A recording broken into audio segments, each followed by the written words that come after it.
वंदे मातरम। मैं विजय ठाकरे आपका स्वागत करता हूं स्टेप अप एकेडमी पर। आज हम लोग बात करने वाले क्लास 12th के जो मेरे स्टूडेंट्स हैं, मेरे दोस्त, मैं लेके आया हूं आपके लिए कुछ खास। एग्जाम आ गए हैं पास। अब हम लोग बात करेंगे कि प्रैक्टिस कैसे करनी है, एग्जामिनेशन को फेस कैसे करना है। तो इन सब के लिए स्टेप अप एकेडमी आपके लिए कुछ लेके आया है खास। दोस्तों क्या लेके आया है, तो हम लोग बात करेंगे आज के सफरनामा में मल्टीपल चॉइस क्वेश्चन की।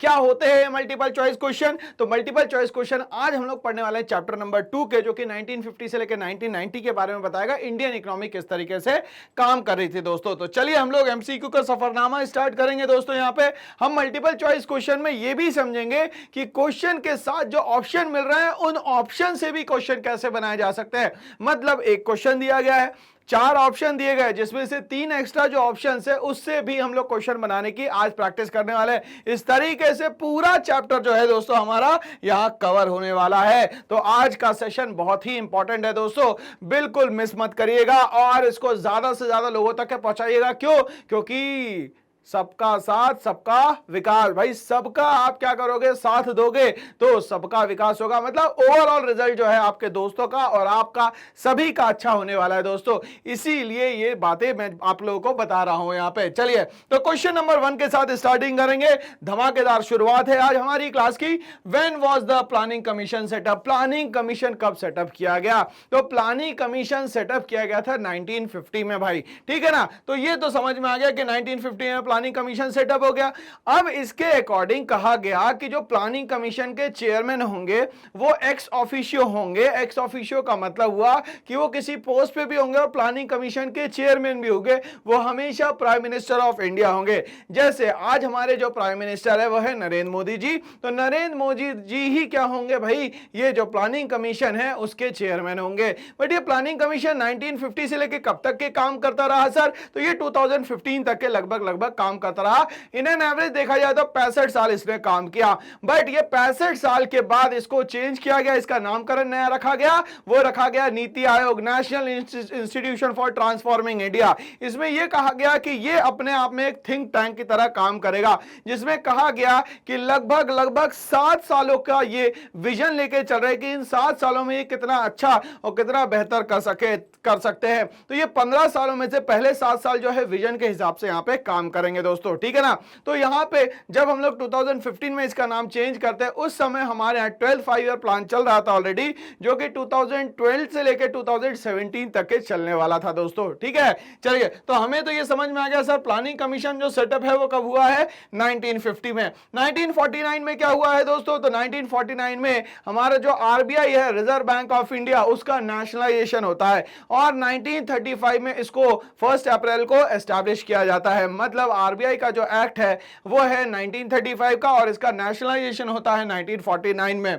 1956 में क्या हुआ दोस्तों? तो हमारा फर्स्ट 5 ईयर प्लान कंप्लीट होता है, जो कि 1951 में स्टार्ट हुआ था और खत्म होता है 56 में, जो कि हेराल्ड डोमर मॉडल पे काम करता है और जिसका मेन मोटो जो है वो सिर्फ और सिर्फ क्या था, एग्रीकल्चर को अपलिफ्ट करना। यहां पे 1850 की अगर हम लोग बात करते तो 1850 में हमारे यहाँ रेलवे स्टार्ट होती है और पहली रेलवे जो हमारे यहाँ काम करना शुरू करती है वो करती है 1853 में, ठीक है। तो इस तरीके से हम लोगों ने चारों ईयर से जो बैक टू बैक क्वेश्चंस बन सकते हैं, एग्जाम में पूछे जा सकते हैं, वो भी हम लोगों ने दोस्तों समझ लिया है। तो इस तरीके से आंसर हो गया हमारा भैया 1950 प्लानिंग कमीशन जो है वो यहां पे सेटअप हुआ था। चलिए नेक्स्ट क्वेश्चन पे हम लोग आते हैं, question number 2, abolition of intermediaries. Intermediaries का मतलब क्या होता है? जो बीच में आते हैं। अब बीच में किसके आना है? तो ब्रिटिशर्स पीजेंट्स के बीच में जो आते थे उनको कहा जाता था इंटरमीडियरीज। कमीशन एजेंट भी बोल सकता हूं, ब्रोकर भी बोल सकता हूं। तो यहां एबॉलिशन ऑफ इंटरमीडियरीज मतलब बिचौलों को कब हटाया गया और लैंड सीलिंग किसके पार्ट है ये पूछा गया। लैंड सीलिंग का मतलब होता है एक पर्टिकुलर लैंड, जो भी आपके पास जमीन है उसका एक भाग आप रख सकते हो, अगर उससे ज्यादा है तो आपको सरकार को उसको सरेंडर करना पड़ेगा। यह बात याद रखिएगा कि हमारे यहां लैंड पे हमारी कोई भी हिस्सेदारी नहीं है, ना तो हम उसके हकदार है, क्योंकि हमारा राइट टू प्रॉपर्टी को खत्म कर दिया गया है। जो हमारा अधिकार था किस पे, जमीन पे, वो खत्म कर दिया गया है। ये बस हमारा एक लीगल राइट बचा हुआ है। तो राइट टू प्रॉपर्टी को खत्म करा गया है और बना दिया गया है दोस्तों यहाँ पे लीगल राइट। ये बात मुझे याद रखनी है। तो ये किसके पार्ट होंगे, ये हम लोगों से पूछा गया है। क्या ये इंडस्ट्रियल रिफॉर्म इन इंडिया के पार्ट होंगे? तो यहाँ पे इंडस्ट्रियल रिफॉर्म जो देखे हम लोग, तो रूल्स एंड रेगुलेशन बनाए गए थे, आईपीआर, इंडस्ट्रियल पॉलिसी रेजोल्यूशन बनाया गया पहले 1948 में और फिर बनाया गया 1956 में। External sector reform in India, तो यहां पे बात हो रही है भैया कि एक्साइज किस तरीके से काम करेगा, कस्टम किस तरीके से काम करेगा। लैंड रिफॉर्म्स इन इंडिया, क्या जमीन में जो भी आपने सिस्टम बनाए थे ब्रिटिशर्स ने, क्या उसमें चेंज करने की बात चल रही है? बिल्कुल, यहां पे ऐसा लग रहा है कि अबॉलिशन ऑफ इंटरमीडिएरीज और लैंड सीलिंग जो है लैंड रिफॉर्म का पार्ट है। बैंकिंग रिफॉर्म इन इंडिया, तो बैंकिंग रिफॉर्म इन इंडिया के लिए हम लोग यहां समझने की कोशिश करते हैं। सबसे पहली बार 1969 में 14 बैंकों को नेशनलाइज किया गया, फिर 1980 में 6 और बैंकों को नेशनलाइज किया गया यहां पे दोस्तों। इसके साथ ही हमारे पास टोटल मिला के देखा जाए तो 20 नेशनलाइज बैंक होने चाहिए, but Punjab and Sind bank को क्या कर दिया गया था भाई, मर्ज कर दिया गया था। इसके कारण क्या होता है, ध्यान से सुनिएगा, इसके कारण हमारे पास 90 नेशनलाइज बैंक बचते हैं 1980 में, प्लस एसबीआई एक, अब हो गया ये 25 इसके एसोसिएट बैंक, अब ये कितना हो गया 25, और आईडीबीआई को मिला दिया जाए तो ये हो गए 26। तो उस समय 1980 में लगभग 26 नेशनलाइज बैंक हुआ करते थे हमारे पास यहाँ पे। तो अब हम लोग इन ऑप्शन से भी क्वेश्चन दोस्तों बना रहे हैं, और एबॉलिशन ऑफ इंटरमीडिएरीज और लैंड सीलिंग जो है किसका पार्ट होना चाहिए दोस्तों? तो हमें समझ में आ रहा है भाई, लैंड रिफॉर्म्स इन इंडिया का पार्ट हो गया है। चलिए सब्सिडियरी क्वेश्चन बनाना सीख गए आप लोग। चलिए बोलता है which of the following is not goal of 5 year plan, इनमें से कौन सा प्लान में नहीं आता, वो भी 5 ईयर प्लान में नहीं आता, ये हम लोगों को बताना है भाई। तो ये बोलता है ग्रोथ नहीं आती है, इक्विटी नहीं आती है, लैंड रिफॉर्म नहीं आती है, मॉडर्नाइजेशन नहीं आता है। तो यहां पे देखा जाए तो 5 ईयर प्लान का मेन जो गोल है वो है देश को आगे बढ़ाना, इक्वालिटी क्रिएट करना, मतलब रिच और पुअर के बीच में कोई भी डिस्क्रिमिनेशन ना हो, मॉडर्नाइजेशन, बाकी कंट्रीज जैसे डेवलप्ड होती चली जा रही है उस तरीके से हम लोग भी डेवलप्ड हो जाए, हमारे ये प्रयास है। इसीलिए कहीं ना कहीं प्लानिंग कमीशन जो है इस तरीके से काम करती है, और अब तो और अच्छा हो गया, नीति आयोग आ चुका है यहाँ पे दोस्तों। तो यहाँ पे ये जो सिस्टम है इसमें लैंड रिफॉर्म को नहीं लिया जा सकता है। तो आंसर क्या होगा दोस्तों इसका? Land reform is the correct answer. आगे बात करते हैं हम लोग।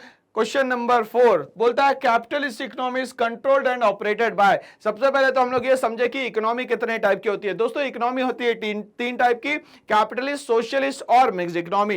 पहली जो इकोनॉमी है जिसका नाम है कैपिटलिस्ट इकोनॉमी, इसका ये जो सिस्टम दिया है वो दिया है एडम स्मिथ ने।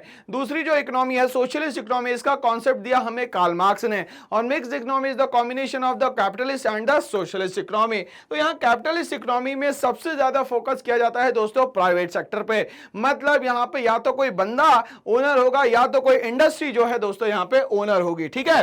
तो प्राइवेट सेक्टर ही जो है वो कैपिटलिस्ट इकोनॉमी का पार्ट है। अब दूसरा ऑप्शन दिया है पब्लिक सेक्टर, ये तो सोशलिस्ट जो इकोनॉमी है उसका पार्ट है। बोथ हो नहीं सकते, नीदर हो नहीं सकता क्योंकि कैपिटलिस्ट इकोनॉमी दिया है। तो इसके कारण आंसर क्या हो दोस्तों हमारा?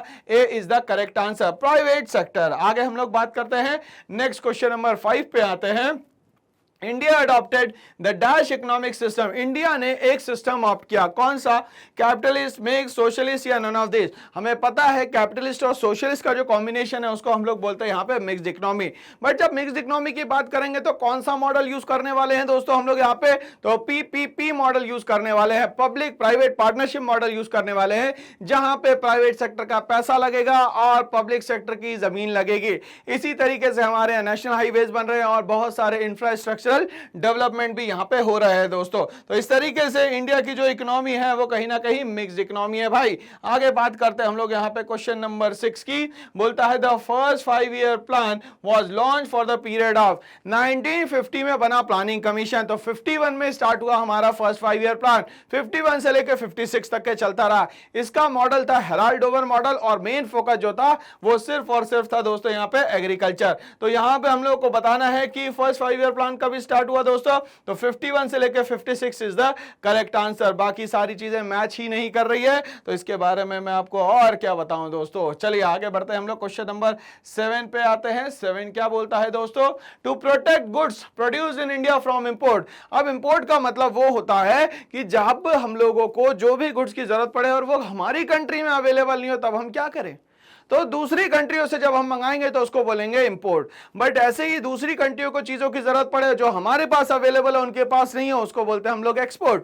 तो एक्सपोर्ट इंपोर्ट पॉलिसी हमारे यहाँ बहुत अच्छे से काम कर रही है। बट यहाँ पे अगर इंपोर्ट को कम किया जाए या हमारे यहाँ के गुड्स को सेव करने की बात की जाए तो इसको कहा जाता है इंपोर्ट सब्स्टिट्यूशन। उसी तरीके के गुड्स इंडिया में भी बनाए जाए ताकि वो उसको क्या कर सके, कॉम्पीट कर सके या उनको कॉम्पिटिशन दे सके। तो इंपोर्ट सब्स्टिट्यूशन यहाँ पे एक टर्म हो गया। बट बाहर से आने वाले गुड्स के लिए क्या करा जाए, क्या सिस्टम बनाया जाए, तो हम लोग दो सिस्टम बनाते हैं। पहला बनाते हैं कोटा। कोटा का मतलब होता है limitation of importing of goods. बाहर से कितना गुड्स आएगा ये हम लोग को बताना। जैसे फॉर एग्जांपल चाइना से अगर मान लेते हैं कि ग्रेन्स आना है फॉर एग्जांपल, तो उनने फिक्स कर दिया कि भैया 2000 टन यहां पे ग्रेन्स आ सकता है, इससे ज्यादा नहीं आ सकता। तो फिक्सेशन या लिमिटेशन लगाना किसी गुड्स के इंपोर्ट पे, उसको कहते हैं हम लोग यहां पे कोटास। टैरिफ का मतलब यह हुआ कि कितना चार्ज लगाया जाए, कितना टैक्स लगाया जाए वो सारे गुड्स जो आ रहे हैं ताकि वो महंगे हो जाए और हम लोग कंपटीशन कमीशन ऑफ इंडिया में बता सके कि भाई ये जो गुड्स है ये हमारे यहाँ कंपटीशन कमीशन ऑफ इंडिया का पार्ट है और हमारे यहाँ भी ऐसा गुड्स बनाया जा रहा है। तो बाहर से आने वाले गुड्स पे जो यहाँ पे टैक्सेस चार्ज करे जाते हैं उसको कहा जाता है टैरिफ्स। तो यहाँ पे बोलता है government made use of. Government कौन सी टूल यूज करेगी, कौन सी स्ट्रैटेजी यूज करेगी, तो वो दोनों स्ट्रैटेजी यूज करेगी दोस्तों। कोटास भी यूज करेगी और टैरिफ्स भी यहां पे यूज करेगी। नीदर तो ऑप्शन हो नहीं सकता, तो आंसर है दोस्तों यहां पे सी। चलिए आगे बढ़ते हैं हम लोग, नेक्स्ट क्वेश्चन पे आते हैं। क्वेश्चन नंबर 8 क्या बोलता है, धमाकेदार क्वेश्चन है। Which one of this is a central problem of an economy, what to produce, how to produce, for whom to produce, या ऑल ऑफ दिस। एक बात याद रखिएगा भैया, central problem of an economy मतलब कहीं ना कहीं ये यूनिवर्सल प्रॉब्लम है, पूरे वर्ल्ड के साथ ये प्रॉब्लम है। What to produce and in what quantity, कितना बनाना है और क्या बनाना है ये हमें पता होना चाहिए। इसके लिए हम लोग आते हैं गुड्स पे। तो गुड्स होते हैं दो टाइप के, और गुड्स होते क्या पहले ये पता चल जाए। गुड्स वो सारी चीजें जो आपकी नीड्स और डिजायर्स को फुलफिल करते हैं उसको हम लोग यहाँ पे गुड्स बोलते हैं, या तो सर्विसेज जो आपकी नीड्स को फुलफिल करे। अब ये जो गुड्स है दो तरीके से बना सकते हैं, या तो हम लोग कंज्यूमर गुड्स बना सकते हैं या तो हम लोग कैपिटल गुड्स बना सकते हैं। कंज्यूमर गुड्स वो गुड्स होते हैं जो डायरेक्टली आपकी नीड को सेटिस्फाई करते हैं। कैपिटल गुड्स वो गुड्स होते हैं जो कि कहीं ना कहीं दूसरे गुड्स को बनाने में हेल्प करते हैं। तो अगर किसी कंट्री ने कैपिटल गुड्स ज्यादा बना दिए तो कंज्यूमर गुड्स कम करने पड़ेंगे, और कंज्यूमर गुड्स ज्यादा बना दिए तो कैपिटल गुड्स दोस्तों कम करने पड़ेंगे। इस तरीके से बैलेंस करना ही ये यहां पे पहली central problem of an economy है, जिसको what to produce and in what quantity कहा जाता है। हाउ टू प्रोड्यूस, बनाना कैसे है, तो बनाने के लिए हमारे पास होता है तरीका जिसको हम लोग बोलते हैं टेक्निक। या तो हम लोग यहां पे लेबर इंटेंसिव टेक्निक यूज कर ले, या तो हम लोग यहां पे कैपिटल इंटेंसिव टेक्निक यूज कर ले। लेबर इंटेंसिव का मतलब जहां पे लेबर की अवेलेबिलिटी ज्यादा है और वेजेस कम देना पड़े उसको बोलते हैं लेबर इंटेंसिव टेक्निक। बट जहां पे लेबर कम है, पैसा अच्छा खासा है, वहां पे हम लोग यूज करेंगे कैपिटल इंटेंसिव टेक्निक। तो ये मेजर प्रॉब्लम है हाउ टू प्रोड्यूस में। फॉर हुम टू प्रोड्यूस, कौन से टारगेटेड ऑडियंस है, किसके लिए बनाना है, तो हम लोग यहां पे इनकम के बेसिस पे डिस्ट्रीब्यूशन करते हैं। पहला पर्सनल डिस्ट्रीब्यूशन और दूसरा होता है functional distribution. Personal distribution rich और पुअर के बीच में डिवाइड होता है, मतलब नैनो बना दी जाए लोअर मिडिल क्लास के लिए, या तो यहां ऑडी बनाया जाए रिच क्लास के लिए। अब हम लोग बात करते हैं फंक्शनल डिस्ट्रीब्यूशन की। तो फंक्शनल डिस्ट्रीब्यूशन का मतलब वो सारे लोग जो बेसिक यहां पे इंफ्रास्ट्रक्चर में या फैक्टर्स ऑफ प्रोडक्शन में इन्वॉल्व है उनको पेमेंट दी जाए। तो जिस बंदे ने अपना लैंड इन्वॉल्व किया उसको मिलेगा यहां पे रेंट, जो लेबर है उसको मिलेगी वेजेस, और जो कैपिटल लगा रहा है उसको मिलेगा इंटरेस्ट, और जो यहां पे एंटरप्राइज या एंटरप्रेन्योर है वो उसको मिलेगा यहां पे प्रॉफिट। तो इस तरीके से ये तीनों जो है central problem of an economy, और आंसर होना चाहिए ऑल ऑफ दीज। तो आंसर दोस्तों क्या होगा भाई इसका, ऑल ऑफ दीज। चलिए आगे बढ़ते हैं हम लोग यहाँ पे 9th क्वेश्चन पे आते हैं, स्क्रीन पे आ चुका है। Dash economy is the economy in which means of production are owned, controlled and operated by the government. भैया चलाना भी है, काम भी करना है और मालिक भी खुद बन के रहना है, तो ये कैसी इकोनॉमी में पॉसिबल है? तो ये सिर्फ और सिर्फ पॉसिबल है दोस्तों कौन सी? सोशलिस्ट इकोनॉमी में, जिसमें सारा का सारा काम सिर्फ और सिर्फ किसको दिया जाता है? पब्लिक को दिया जाता है। तो यहां पे आंसर क्या होना चाहिए दोस्तों? 9th का बी आंसर होना चाहिए, सोशलिस्ट इकोनॉमी, क्योंकि मिक्स में पीपीपी मॉडल होता है, कैपिटलिस्ट में प्राइवेट सेक्टर के हाथ में होता है। तो इस तरीके से आंसर क्या हो गया दोस्तों? Socialist economy is the correct answer. चलिए आगे बढ़ते हैं हम लोग, यहां पे नेक्स्ट क्वेश्चन पे आते हैं भाई। नेक्स्ट क्वेश्चन क्या बोलता है दोस्तों हमारा? Schedule dash comprises of industries which would be exclusively owned by the state। तो यहां पे देखा गया जैसे ही आईपीआर 1956 आया, इंडस्ट्रियल पॉलिसी रेजोल्यूशन 1956 आया, तो इनने क्या करा? कंपनीज को अलग अलग स्केड्यूल में बांट दिया, जिसमें स्केड्यूल ए में 17 कंपनीज को रखा गया, जिसमें लाइसेंस और सब कुछ किसके हाथ में है? गवर्नमेंट के हाथ में, मतलब स्टेट गवर्नमेंट के हाथ में। दूसरा स्केड्यूल बी में बांटा गया, जिसमें कि 12 इंडस्ट्रीज डाली गई जो कि प्राइवेटली ओन्ड थी। स्टेट स्केड्यूल सी में दोनों को डाला गया, स्टेट और प्राइवेट दोनों को कंबाइन किया गया, और नन ऑफ दीज तो हो नहीं सकता। तो दोस्तों यहां पे schedule A comprise of industries which would be exclusively owned by the state. तो आंसर क्या होगा दोस्तों? ए ही आंसर होगा, और ऑप्शन भी क्या है दोस्तों? इसका ए है। तो इस तरीके से हमारे 10 क्वेश्चन की समाप्ति होती है। नेक्स्ट क्वेश्चन पे हम लोग स्विच करते हैं। Dash refers to the taxes levied on imported good. बाहर से आने वाले गुड्स पे जो टैक्स लगाया जाता है उसको क्या कहते हैं भाई? तो कोटास तो हमें पता है, fixation of goods of importing quality. बाहर से जो भी अच्छी क्वालिटी के गुड्स आने वाले हैं उस पे जब कोटा लगा दे सरकार तो उसको बोलते हैं कोटास, मतलब लिमिटेशन लगा दे। टैरिफ्स का मतलब होता है चार्जेस। लगान तो जमीनों पे लगाया जाता था दोस्तों, एक मूवी भी आई थी लगान, आमिर खान की, याद होगी आपको। और एक और नन ऑफ दीज। तो आंसर क्या होना चाहिए दोस्तों? आंसर होना चाहिए दोस्तों यहां पे बी, टैरिफ कहा जाता है उसको। तो याद करने के लिए T for tariff, T for taxes. Okay, आगे बढ़ते हैं, नेक्स्ट क्वेश्चन पे आते हैं। क्वेश्चन नंबर 12 क्या कहता है? इन विच ईयर, कौन से साल में इंडिया एडॉप्टेड HYV वैरायटी, मतलब high yielding variety, HYV seeds की बात कर रहे हैं, programme for the first time. याद रखिएगा कि हमारे यहां नेचुरल डिजास्टर आने के कारण यूएसए ने हमारी मदद करी, वो भी करी PL 480 से। पब्लिक लॉ 480 कहते हैं इसको। क्या बोलते हैं दोस्तों? Public law 480। बट उसने क्या करा? उसने हमें रोटन वीट दिया। रोटन वीट मतलब जो वहां पे पिग्स को खिलाए जाते हैं वो वीट हमें दिए, क्योंकि हमारे पास कुछ खाने के लिए नहीं था। हमारे यहाँ कोर्स ग्रेन पे पूरा का पूरा हम लोग डिपेंडेंट थे, बट वो भी नहीं हो पाए किसी कारण से।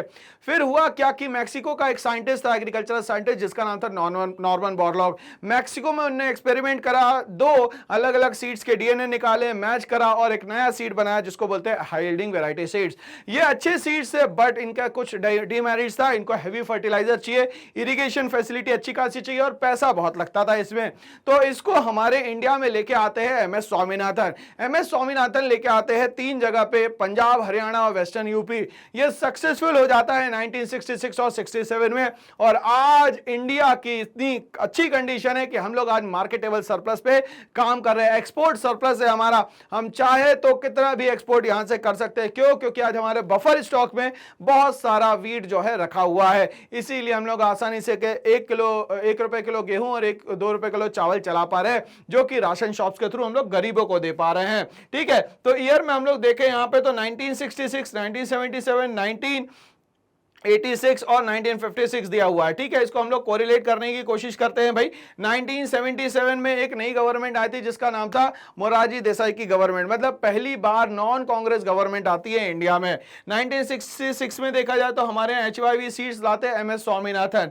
1986 में हम लोग बात करें तो लगभग राइट टू प्रॉपर्टी हमारे यहाँ खत्म हो जाता है, और 1956 में हमारे यहाँ सेकेंड 5 ईयर प्लान जो है दोस्तों स्टार्ट हो जाता है। तो इस तरीके से हम लोग ईयर को भी थोड़ा कनेक्ट करते हैं, और ईयर के आसपास की जो भी इवेंट्स हुए हैं उसको भी हम लोग कनेक्ट करते हैं। तो 12th क्वेश्चन में हम लोगों ने बात करी कि HYV जो सीड्स है वो क्या होता है और कब से इंडिया में काम कर रहा है। नॉर्मन बोरलॉग और MS स्वामीनाथन का नाम आपको याद रखना है दोस्तों। चलिए आगे बात करते हैं क्वेश्चन नंबर 13 की। GDP स्टैंड्स फॉर क्या होता है? तो ग्रॉस डोमेस्टिक प्रोडक्ट होता है, इसमें तो कंफ्यूज होने की जरूरत ही नहीं है। तो आंसर क्या होना चाहिए दोस्तों? यहाँ पे 13 का आंसर होना चाहिए मगर होता क्या है भाई जीडीपी?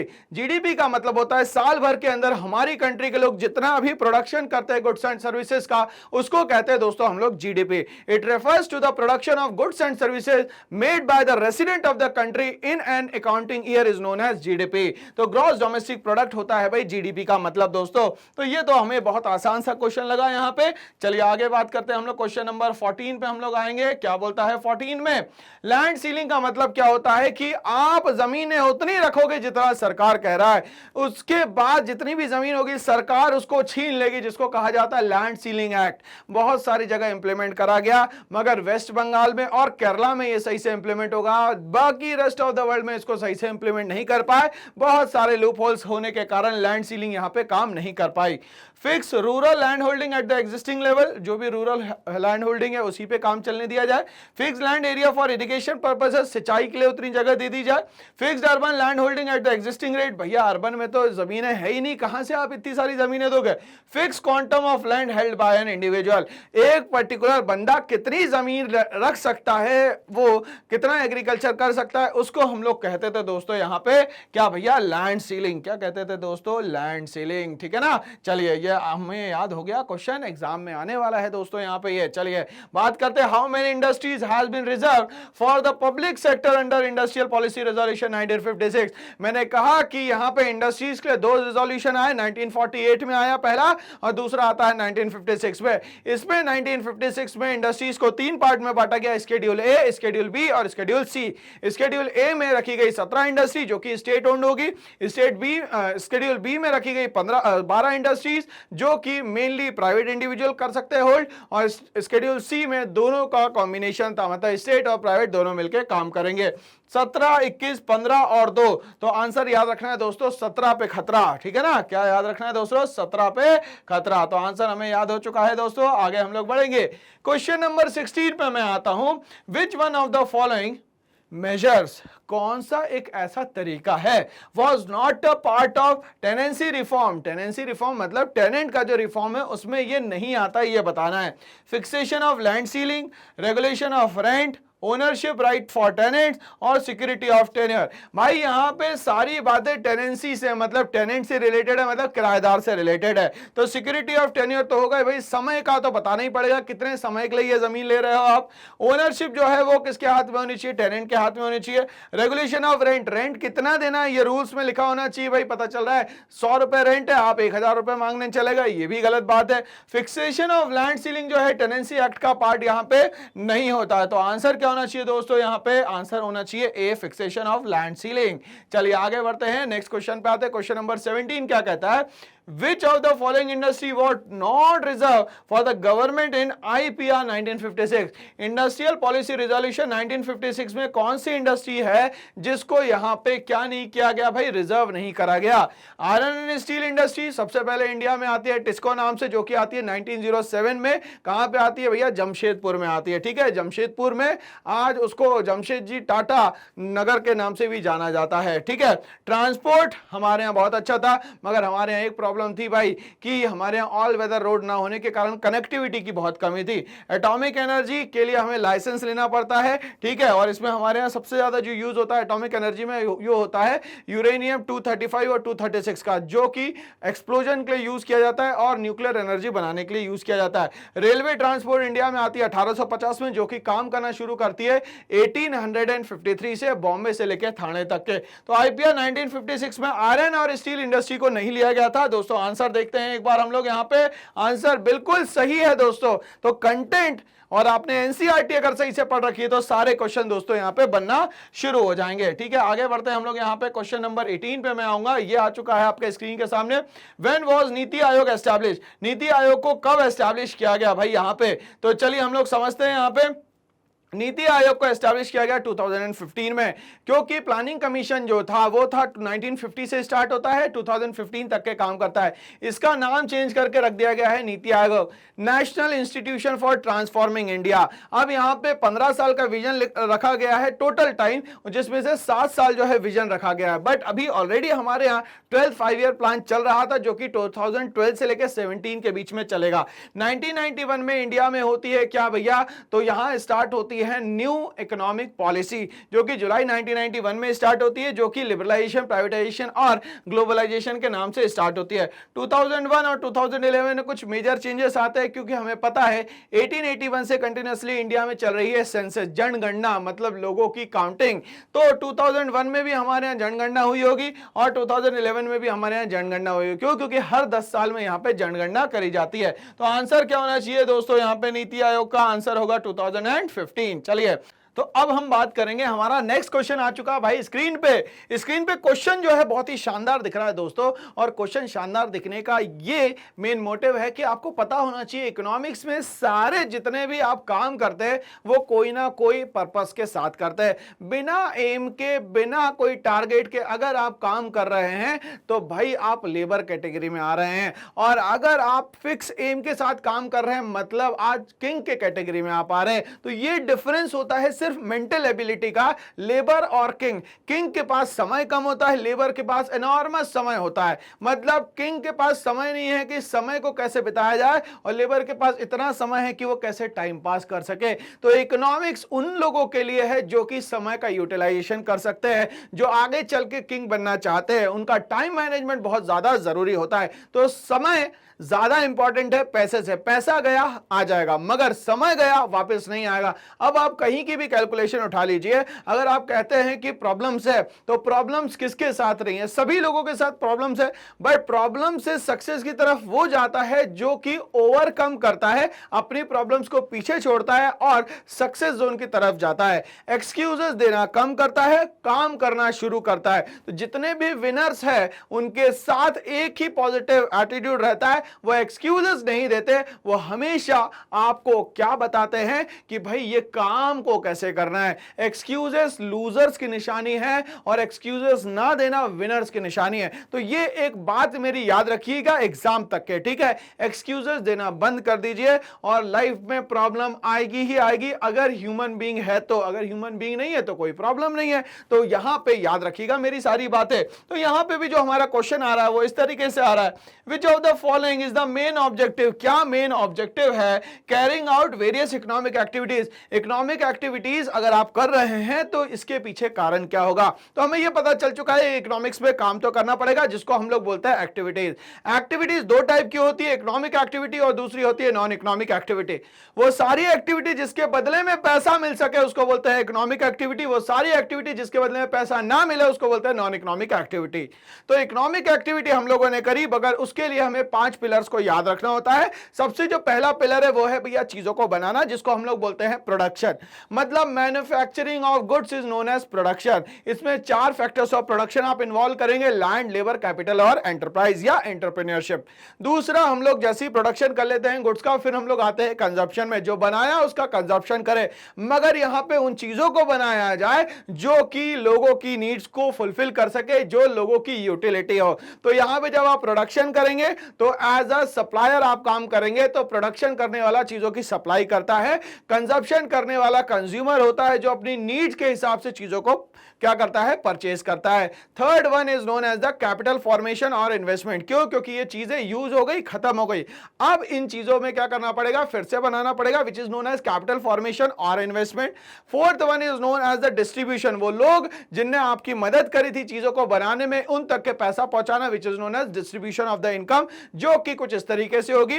लैंड वाले को मिलेगा रेंट, लेबर को मिलेगी वेजेस, और यहां पे जो कैपिटल देगा उसको मिलेगा इंटरेस्ट, और जो आखिरी बंदा है एंटरप्राइज या एंटरप्रेन्योरशिप लेके बैठा है उसको मिलेगा यहां पे प्रॉफिट, और जो लास्ट वन जो हो जाएगा वो हो जाएगा एक्सचेंज। तो इस तरीके से इकोनॉमिक एक्टिविटीज में 5 पार्ट यहां पे आते हैं, बट हर एक एक्टिविटी करने के पीछे जो मेन इकोनॉमिक एक्टिविटी के रीजन होगा वो होगा यहां पे प्रॉफिट। तो आंसर दोस्तों क्या होना चाहिए भैया? प्रॉफिट। पब्लिक वेलफेयर जो है वो सोशलिस्ट इकोनॉमी का काम है, या तो हम लोग कह सकते हैं यहां पे नॉन इकोनॉमिक एक्टिविटी में ही हम लोग पब्लिक वेलफेयर करते हैं। कंपटीशन यहां हो नहीं सकता, क्योंकि इकोनॉमिक एक्टिविटी प्राइवेट सेक्टर में कंपटीशन को हम लोग सीधे नहीं ले सकते। कंपटीशन प्राइवेट सेक्टर में होता है, 100% होता है, बट सीधे ये किसी इकोनॉमिक एक्टिविटी से रिलेटेड नहीं है। इक्वालिटी की बात हम लोग कर सकते हैं, इक्वालिटी ऑफ वेजेस हो सकता है, बट जैसा परफॉर्मेंस वैसा यहां पे वेजेस मिलता है दोस्तों। चलिए, यहां तक के बात समझ में आ गई। तो आंसर क्या होना चाहिए दोस्तों?